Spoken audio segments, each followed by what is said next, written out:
say hello to the new SwimOutlet.com. Enhanced navigation, larger, higher resolution imagery, more filtering and search capability so you can find what you need faster. As always, low price guarantee and free shipping on $49. The redesigned SwimOutlet.com. Dive in, say hi.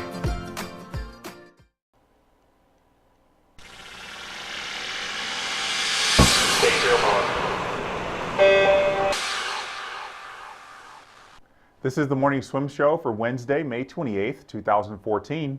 I'm Jeff Cummings, and on today's show, we're wrapping up the series of interviews that our Tiffany Elias did at the Central States Coaching Clinic with three of the biggest names in the sport.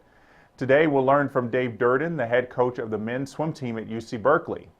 Though he works with the best men's team in the country right now, he still has challenges to make sure everyone has the best training opportunities. It's interesting to hear how he makes the most of the limited pool space he has to put everyone in the right training group.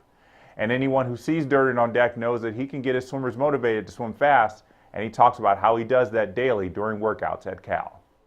Swimming World TV here with Dave Durden. We're talking about what you're presenting to the coaches here at the Central States Clinic. Let's go to your first talk. That was about organizing effective training groups. Yeah, I think one of the unique things about our environment is that we share a common thread with club coaches. You may have limited resources, limited lane space. Well, how do you organize your groups to get the most out of those groups? And so that was the focus of the first talk, is how at Cal, the head men's coach at Cal organizes the men's into different training groups throughout the course of a week, throughout the course of a season, and in some cases throughout the course of a practice, and how we utilize our lane space and sometimes our limited lane space to get the most out of our team and get the most out of our athletes. Okay, can you tell us briefly how you organize Cal's? Let's start off with that for on a week basis. No, I cannot tell you briefly how that's going to happen, how that would go down. I need more time. Than what are your categories that you're really focusing on? Well, it depends on what point of the season that we're at. We'll have about 6 to 7 training cycles through the course of a 7-month season, and at various times through those training cycles, we value different groups. It may be anywhere from just a very traditional sprint, mid-distance, distance, to breaking up our guys into different stroke groups, to breaking up our guys into different skill groups, something like an underwater group. That's a skill that we'll value, and we'll do practices geared towards that. So it's a hard question to answer with a brief explanation. You have to look at the season as a whole. Absolutely. Okay, but here there's a lot of age group swimmers. You have a lot of high school and under. So what you're doing is on a big college platform. How are you trying to translate that for the college coach? I mean, for the age group coaches that, like you said, have limited resources, tons of kids, and it's at a different point in their swimming career.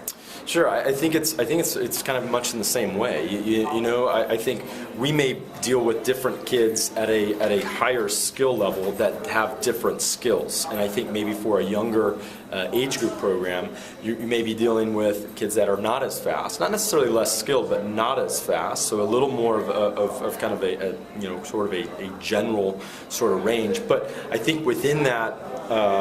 Within that range, you're going to see a bigger time difference in things. So you still need to organize your practices. I probably didn't answer that correctly, but what I'm trying to say is that where we deal with more specialization, and we have to organize our practice within that, I think club coaches have to look at their practices and organize it in a way that they're going to have kids that are at a senior national level maybe and train at the same time as a kid that's a sectional qualifier.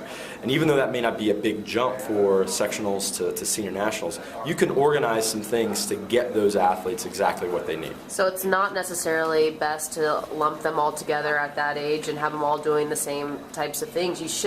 They should start becoming in specific groups at a younger age. That's how I would handle it. Yeah. It's not necessarily the right way, because we have great club coaches, and I can say that because of the athletes that we've been able to recruit over the last 10 years. They're very highly skilled. They're very, very good. You see more and more athletes doing sometimes in a junior national setting that would final at NC2A. So you have a lot of highly skilled individuals.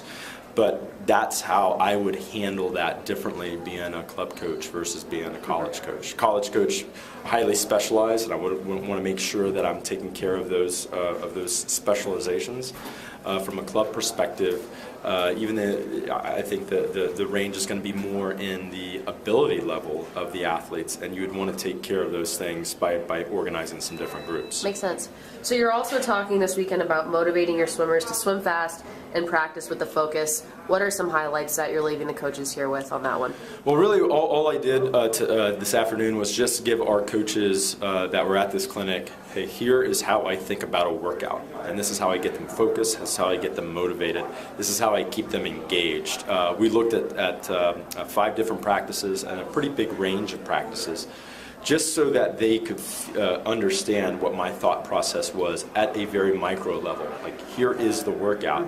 This is what I want to see out of the workout, and this is how I get them motivated and directed, and really to swim fast in those particular workouts, because there's a lot of direction associated with that. So the motivation of the swimmers comes down to having a very specific workout plan. So for you, that's how you motivate the swimmers, is by being very detailed in a specific workout? I motivate them by whistling really loud and yelling really loud through the course of practice, but I do think it's with the athletes that I work with, they're very motivated, they're very driven, and they want to know that the work that they're doing is going towards a specific part of their race.